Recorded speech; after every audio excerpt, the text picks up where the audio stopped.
Who would have imagined that the greatest revolution in the history of humanity would begin because I ran out of coffee? Captain Liam Ross scratched his chin as he stared at the blinking fuel indicator on his control panel. His reliable ship, the Star Strider, hummed silently in the cold expanse of space. It had been a routine mission, charting unexplored sectors, recording anomalies, and collecting data for the Earth Federation. But now, he was running low on fuel, caffeine, and dangerously close to a remote, uncharted nebula. Captain, fuel reserves at 10%. We should initiate emergency protocols. Advise the ship's AI, named Hermes. Ross sighed. What's the nearest known outpost? He asked. The nearest outpost is 2 light years away. We won't make it with current fuel levels, Hermes replied. Ross leaned back in his chair, considering his options. That's when the sensors started beeping furiously. What now? He muttered, leaning forward to examine the readings. Unidentified objects detected. Approximate distance. 500,000 kilometers. Energy signatures indicate inactive spacecraft. Ross's eyes widened. Put it on the main screen. The view shifted to reveal a vast expanse of abandoned ships, floating lifelessly in the void. It was an entire fleet, apparently deserted, with dark and silent hulls. Holy Hermes. Scan for life signs. Negative, Captain. No life signs detected. However, the ships display various designs, some of which are unknown in the Earth Federation's current databases. Ross rubbed his temples. This was either the worst or best luck he'd ever had. An abandoned fleet could mean spare parts, fuel, or even something more valuable. But it could also mean traps, hostile entities, or other dangers. Prepare to dock with the nearest ship. Let's see what we can salvage. The Star Strider glided through the silent fleet, maneuvering toward an enormous cruiser at the center. Its design was unfamiliar, sleek yet ominous, with strange symbols adorning its hull. Any idea what those symbols mean, Hermes? Negative, Captain. The language is not in our database. However, based on structural analysis, this ship appears heavily armed and technologically advanced. Ross grinned. Well, let's hope they have some coffee in there. Docking was surprisingly easy. The airlock hissed open, and Ross stepped into the cruiser. His boots echoed in the empty corridor. The air was stale but breathable, and the faint emergency lights flickered sporadically. He moved cautiously, his flashlight cutting through the darkness. The oppressive silence was unnerving, but the lure of potential treasure kept him moving. He reached what appeared to be the main control room and began accessing the ship systems. Hermes, connect and see what you can find. After a few moments, Hermes responded, Captain, the database of this ship is vast. Preliminary analysis suggests it belonged to an ancient civilization, predating the Earth Federation by millennia. Ross whistled. Any mention of what happened to them? The data is fragmented. However, there are references to a catastrophic event and a rebellion. Ross's curiosity deepened as he delved into the database. He discovered schematics, technological blueprints, and most intriguingly, a map. This map indicates the location of another fleet, a larger one, not far from here, Hermes pointed out. Ross felt a shiver of excitement. Plot a course. Let's check it out. As the Star Strider disengaged and headed toward the new coordinates, Ross reflected on the implications. An ancient, advanced civilization annihilated by rebellion, and now their technology was within his grasp. The new location was a hidden sector, shrouded in cosmic dust and electromagnetic interference. As they approached, Ross's sensors detected another fleet, even larger than the first. These ships were more intact. Some still had power, their lights flickering ominously in the darkness. This is incredible, Ross murmured. Hermes, any signs of life? Scanning, Captain.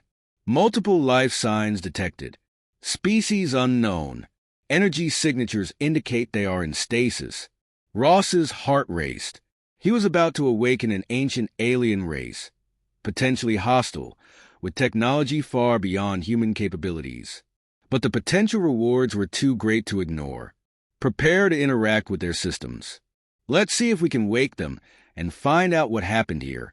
As Hermes worked to establish a connection, Ross stared at the alien fleet, feeling a sense of destiny overwhelm him. Initializing revival sequence, Hermes announced.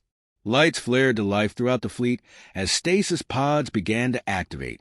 Ross felt a chill of anticipation. Whatever happened next, he was on the brink of a discovery that could change the course of human history forever. Suddenly, alarms blared. Captain, multiple vessels approaching rapidly. Energy signatures match known hostile alien factions. Damn, Ross muttered. Looks like we've got company. Prepare for combat, Hermes, and let's hope our new friends are on our side. As the alien ships closed in, the ancient fleet began to stir. Ross could only hope that awakening these long-lost beings would be the key to humanity's survival, and perhaps its rise. The ancient ships roared to life, their systems humming with power that felt both alien and familiar. Ross watched the unfolding scene with a mix of awe and anxiety. His eyes darted to the radar screen as the hostile vessels rapidly closed the distance.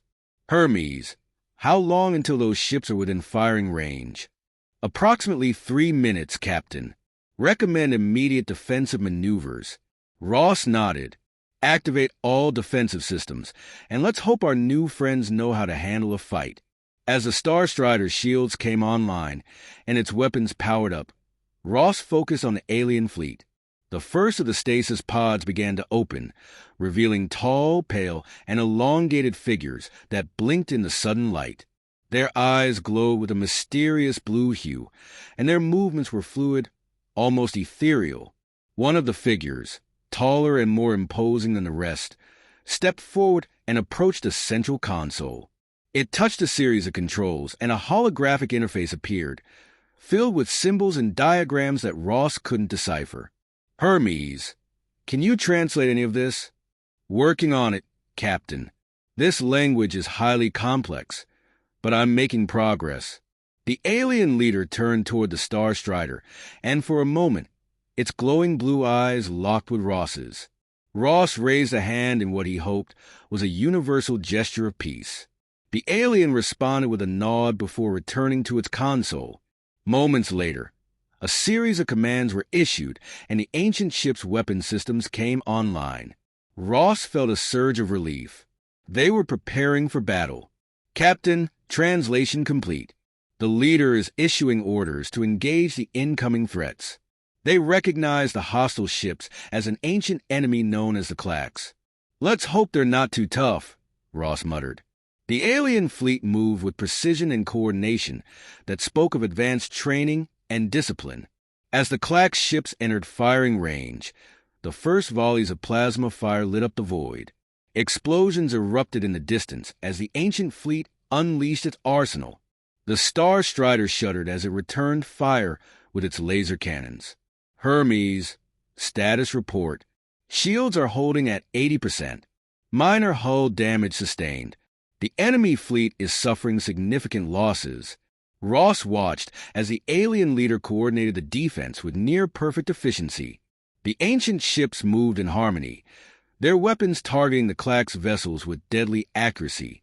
It was clear they had done this many times before. Captain, the Clacks are retreating. Victory is imminent. Ross allowed himself a brief moment of triumph. Hermes, open a channel to our new friends. The holographic screen lit up, revealing the image of the alien leader. Its glowing blue eyes studied Ross with an intensity that made him feel both scrutinized and respected. Greetings, Ross began, hoping the translation worked. I am Captain Liam Ross of the Earth Federation. We come in peace and seek to understand your history.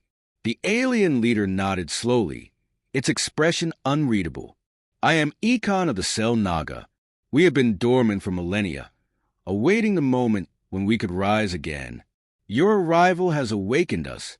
Ross felt a shiver of anticipation. Econ, we found your fleet adrift.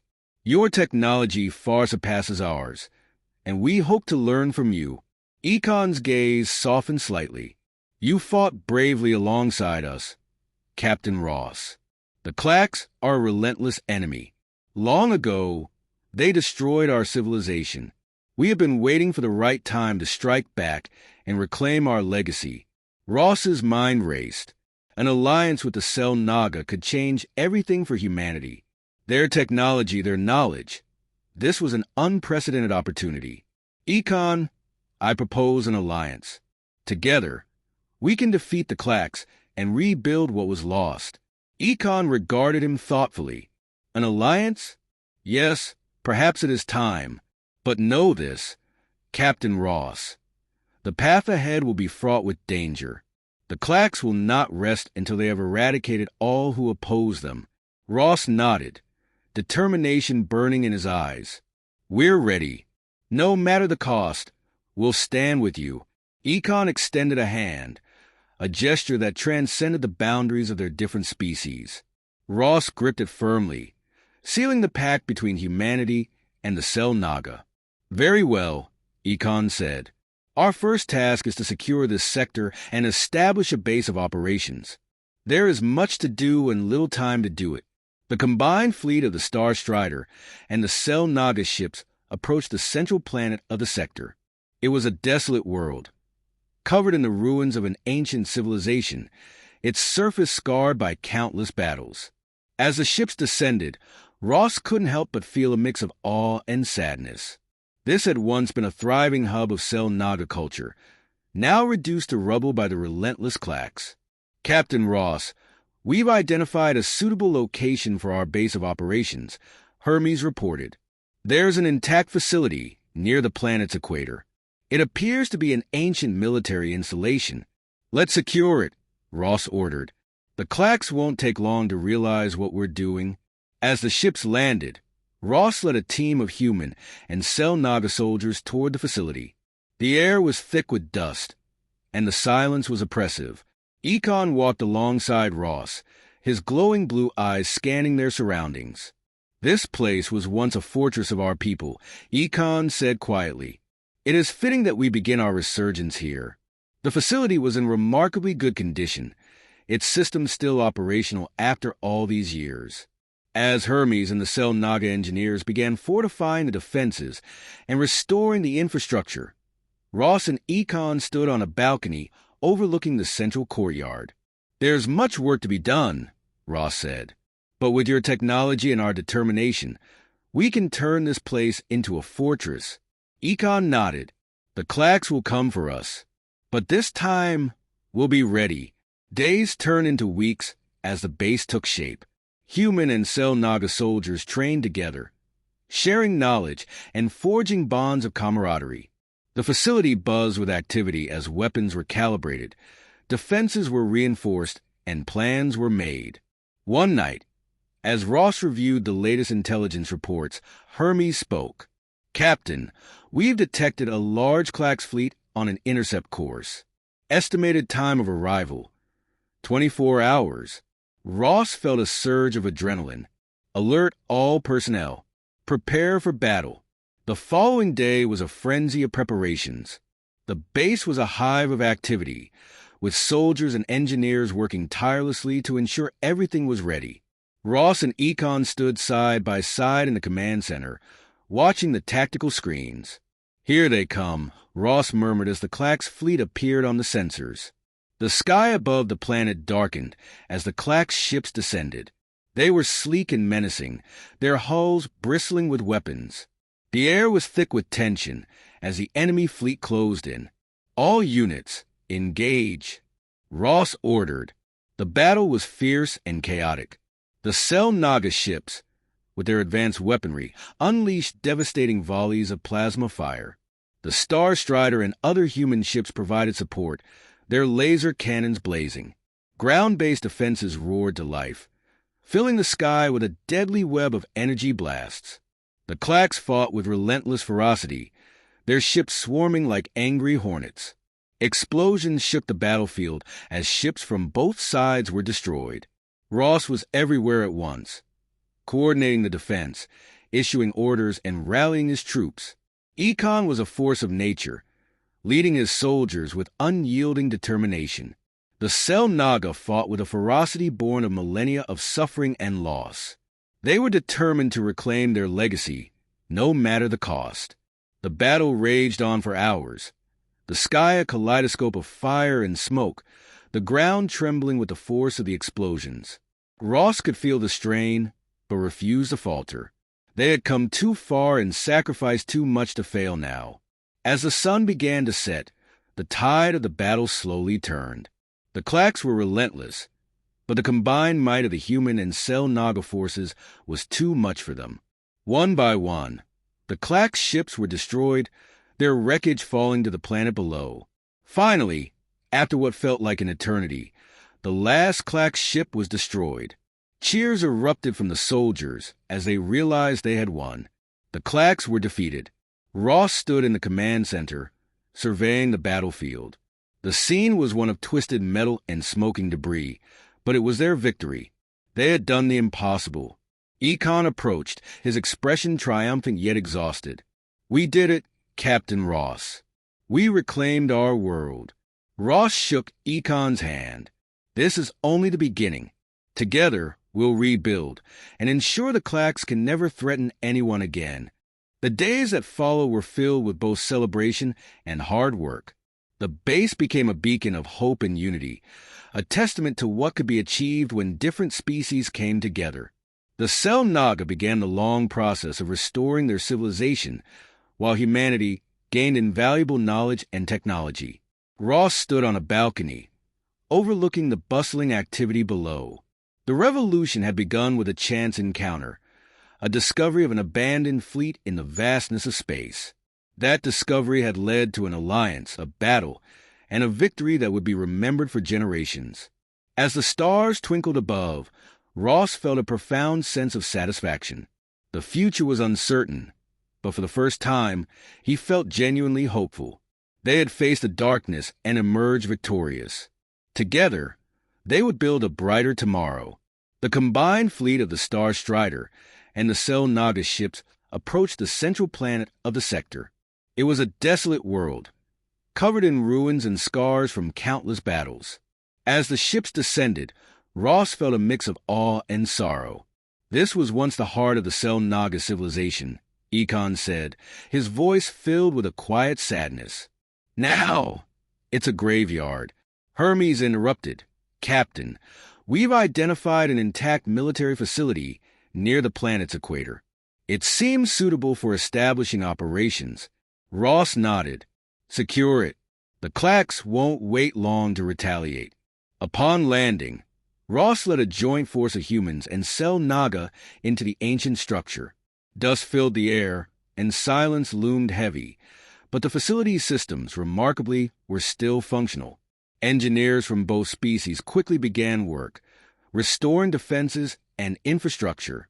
Standing side by side with Econ, Ross gazed over the courtyard below. "This is only the beginning," Ross said. "But with your technology and our will, we can turn this place into a fortress." Econ nodded solemnly. "The Clacks will come, but this time we'll be ready." Weeks turned into months as the facility became a fortified base. Soldiers trained relentlessly, preparing for the inevitable conflict. The alliance between humanity and the Cell Naga deepened, their combined strength growing by the day. One evening, Hermes broke the silence with an alert. "Captain, a massive Clacks fleet is on approach. Estimated arrival, 24 hours. Ross took a deep breath. "Alert all personnel. This is it." The day of the battle arrived, and the base became a hive of activity. Ross and Econ stood together in the command center, watching the incoming Clacks fleet on tactical displays. The Clacks ships, sleek and deadly, descended like predators closing in for the kill. "All units, prepare for engagement." Ross commanded. The battle that followed was nothing short of chaos. The Cell Naga ships, equipped with devastating plasma weaponry, tore through the Clacks formations. Human ships provided covering fire, their laser cannons blazing. Ground-based defenses roared to life, filling the sky with deadly projectiles. The Clacks fought back with unrelenting ferocity, their ships swarming like angry insects. Explosions lit up the battlefield as ships from both sides fell. Ross directed the defense with unwavering focus, his orders keeping the chaos from spiraling into disaster. Econ fought alongside his people with unmatched determination. The Sel Naga were a force reborn, their resolve fueled by centuries of loss and suffering. As the battle stretched into hours, the tide began to turn. The combined might of the human and Sel Naga forces overwhelmed the Clacks. One by one, their ships were destroyed, their remnants scattering into the void. At last, the final Clack ship was annihilated. Cheers erupted across the battlefield as the soldiers realized they had achieved the impossible. The Clacks were defeated.